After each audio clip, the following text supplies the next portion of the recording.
السلام عليكم، ازيكم يا حبايبي؟ اللهم صل على سيدنا النبي عليه الصلاه والسلام. الا بذكر الله تطمئن القلوب. دي الكرنب بقى اللي احنا خليناه، اللي كان فايض من الكرنبايه. بصوا انا طلعت شويه وهطلع لكم برضه حتى كمان اهو منه. ده عشان البنجر بتاعي كان بس مفرزاه. بصوا ما شاء الله عامل ازاي.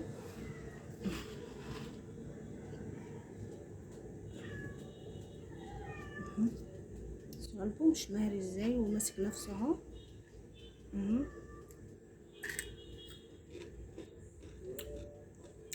حلو جميل اهو. عملناه من بواقي الكرنب اهو. يا رب لو عجبك الفيديو ما تنسيش تشتركي معايا وتعملي لي شير او لايك، ويلا بينا نشوف عملناه ازاي.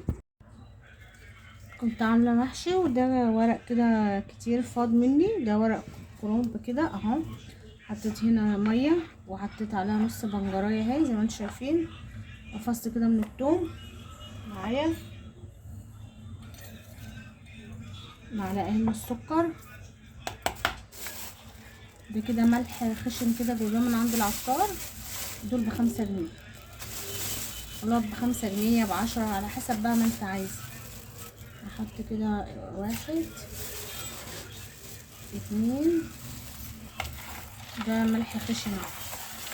وحطينا فص ثوم، حطينا معلقه من السكر، حطينا معلقتين كده من الملح الخشن، والميه بقى على حسب ما البطرمان هياخدوا. فص ثوم، وهنزل هنا بمعلقه كده من هريسه الشطه، مش حابه تضيفيها براحتك، بس هتديله شطشطه كده حلوه.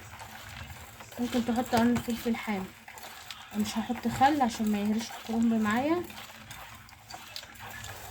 كده بقى الحاجه دابت معايا. بسم الله الرحمن الرحيم.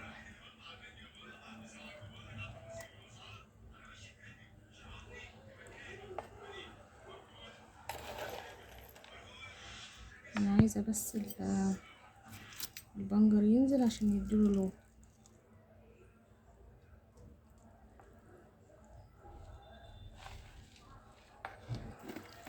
كده الملح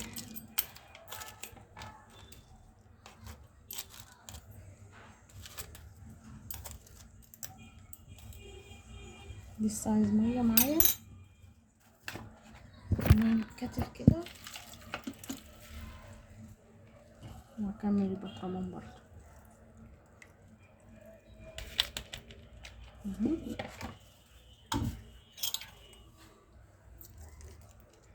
احطي بقى عليه كده جامد. معندكش ملح خشن، يبقى الملح العادي بتاعنا بتاع الطعام العادي اهو.